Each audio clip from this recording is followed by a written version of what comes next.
জুলাইয়ে ছাত্র জনতার আন্দোলন চলাকালে এক তরুণকে হত্যা চেষ্টার অভিযোগে কুমিল্লা সদর আসনের সাবেক সংসদ সদস্য আকম বাহাউদ্দিন বাহারকে প্রধান আসামি করে আদালতে মামলা হয়েছে। ২৬ ডিসেম্বর বৃহস্পতিবার দুপুরে বিএনপি নেতা গোলাম মোস্তফা বাদী হয়ে কুমিল্লার সিনিয়র জুডিশিয়াল ম্যাজিস্ট্রেট আদালতে মামলাটি করেন। মামলায় ৬৩ জনের নাম উল্লেখ সহ অজ্ঞাতনামা আরও ১৫০ জনকে আসামি করা হয়েছে। মামলার বাদী গোলাম মোস্তফা কুমিল্লা মহানগরীর ২৪ নম্বর ওয়ার্ড বিএনপির সহসভাপতি এবং কুমিল্লা কোটবাড়ি এলাকার ফার্নিচার ব্যবসায়ী। এর আগে বাহারের বিরুদ্ধে কুমিল্লা ও ঢাকার বিভিন্ন থানায় হত্যাসহ বিভিন্ন অভিযোগে ডজনেরও বেশি মামলা হয়েছে। মামলায় অভিযোগ করা হয়েছে, গত ১৮ জুলাই বিকেলে বৈষম্য বিরোধী ছাত্র জনতার আন্দোলন চলাকালে ঢাকা চট্টগ্রাম মহাসড়কের কুমিল্লা কোটবাড়ি বিশ্ব রোডের পূর্ব পাশে কুমিল্লা শহরমুখী সড়কে বিক্ষোভ মিছিল চলছিল। সেখানে অন্যান্য ছাত্র জনতার মতো সাগরও যোগ দেন।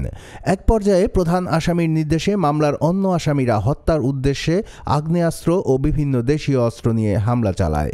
এতে গুলিতে সাগরের বাঁ চোখে, মুখে ও মাথার বিভিন্ন অংশে গুলিবিদ্ধ হয়। গুলিবিদ্ধ সাগর হোসেন দেবিদ্বার উপজেলার জাফরাবাদ গ্রামের আব্দুল মমিনের ছেলে।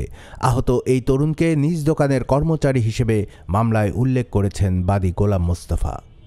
এ মামলায় সাবেক এমপি বাহারের পর ২ নম্বর আসামি করা হয়েছে ছাতিপট্টি এলাকার আবু তাহের ভুইয়া ওরফে পিস্তল তাহেরকে। ৩ নম্বর আসামি করা হয়েছে সদর দক্ষিণ উপজেলার সাবেক চেয়ারম্যান আব্দুল হাই বাবলুকে।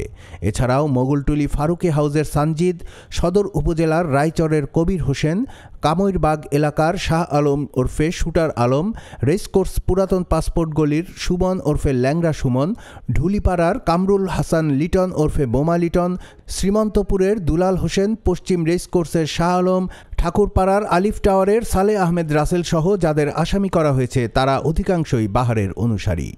মামলার বাদী গোলাম মোস্তফা জানান, আসামিরা তার কর্মচারী সাগরসহ আন্দোলনকারীদের হত্যার উদ্দেশ্যে আগ্নেয়াস্ত্র নিয়ে হামলা চালিয়েছিল। সাগরের একটি চোখ নষ্ট হয়ে গেছে, পুরো শরীর ছড়রা গুলিতে ঝাঁঝরা হয়ে গেছে। মামলার বাদীপক্ষের আইনজীবী চৌধুরী মোহাম্মদ আহাদ বলেন, আদালত মামলাটি আমলে নিয়ে কুমিল্লা সদর দক্ষিণ মডেল থানার ভারপ্রাপ্ত কর্মকর্তাকে এফআইআর হিসেবে রেকর্ড করে ব্যবস্থা গ্রহণের নির্দেশ দিয়েছেন।